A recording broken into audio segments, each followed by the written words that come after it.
club français qui jouait hier soir? Deux clubs français. Deux clubs français, En alors? Ligue Europa, la petite sœur de la Ligue des Champions. Et alors, c'est pas très bien passé pour les deux clubs. Alors bon. Aucune victoire des deux côtés, match nul pour Saint-Etienne et défaite pour Nice. Voilà. On va commencer par le match nul de Saint-Etienne. Vous allez voir, il fallait quand même pas louper ce match.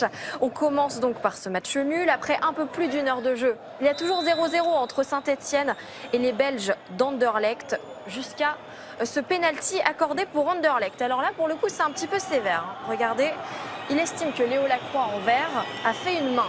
Vous allez le voir, en fait, son bras gauche touche le ballon. Ça n'a pas l'air d'être intentionnel. C'est juste qu'il glisse, donc c'est plutôt un réflexe de mettre ses coudes en arrière. Bref, le pénalty est transformé pour les Belges. 1-0 donc pour Anderlecht.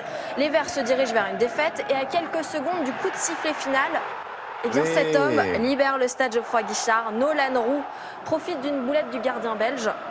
Ah ouais, mauvais renvoi, les cages sont vides. Il arrache le match nul un partout. Et pour la petite histoire, Christophe Galtier, l'entraîneur, était tellement content qu'il est allé fêter le but avec ses joueurs jusqu'au rond central. Il s'est fait exclure. Bah oui, il faut sortir, monsieur, pour envahissement de terrain. Voilà.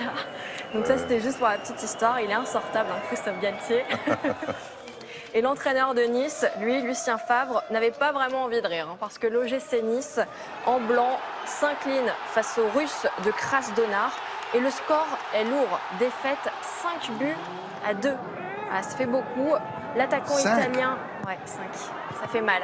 L'attaquant italien Mario Balotelli a quand même marqué pour Nice, mais ça n'y changera rien. Son équipe s'incline. Deuxième match, deuxième défaite, et en plus, ils ont pris la pluie après. C'était déjà le mauvais temps dont parlait Valérie. Ça se passait où, ça? C'était en Russie. Donc, visiblement, même chez eux, pas très beau. D'accord. Qu'est-ce qu'on a d'autre?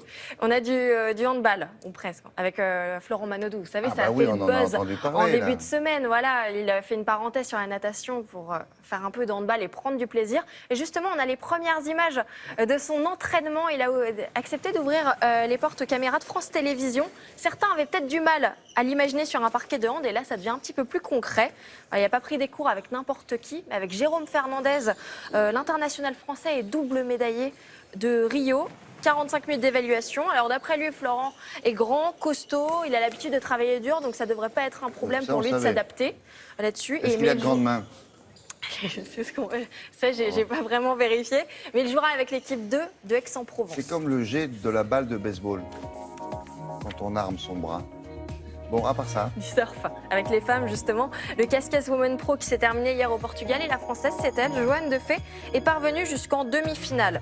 Elle s'est finalement inclinée face à l'Australienne Taylor Wright, numéro 1 mondial. Elle est tombée contre plus forte qu'elle, mais elle a quand même fait un beau parcours. Elle grappille une nouvelle place au général et elle se positionne désormais à la 5e place du classement mondial. Oh là là. Et ça a été remporté finalement par une Américaine. Et on termine par quoi? De la balançoire. De la balançoire, c'est un sport? Alors justement, j'ai un peu réfléchi. Apparemment, c'est un sport dans certains pays. Ah bon? Voilà. Un vrai sport? En Estonie, oui. Il y a des championnats de balançoire, justement. Mais je vais vous montrer une balançoire un petit peu particulière qui se passait en Autriche à 2000 mètres d'altitude. Alors, si vous voulez le reproduire chez vous, il vous faut très peu de matériel. Juste deux montgolfières et une balançoire. La personne se jette depuis la première balançoire, depuis la première montgolfière. Sa balançoire est reliée à la deuxième montgolfière.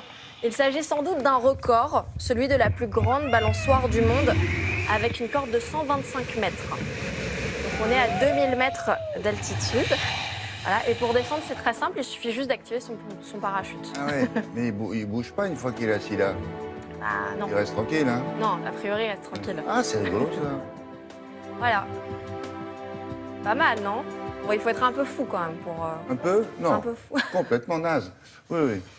Vous dites qu'en Estonie, ça peut être un sport? Oui, en Estonie, il y a des compétitions tous les étés. Bon, c'est pas le même type de balançoire, quand même. Non, bien sûr. Mais vous savez, c'est les balançoires rigides où on fait un tour complet sur ça. Il faudrait nous montrer ça. Voilà. Pas mal. On va essayer de trouver l'image. S'il vous plaît. Merci beaucoup, Émilie. À plus tard avec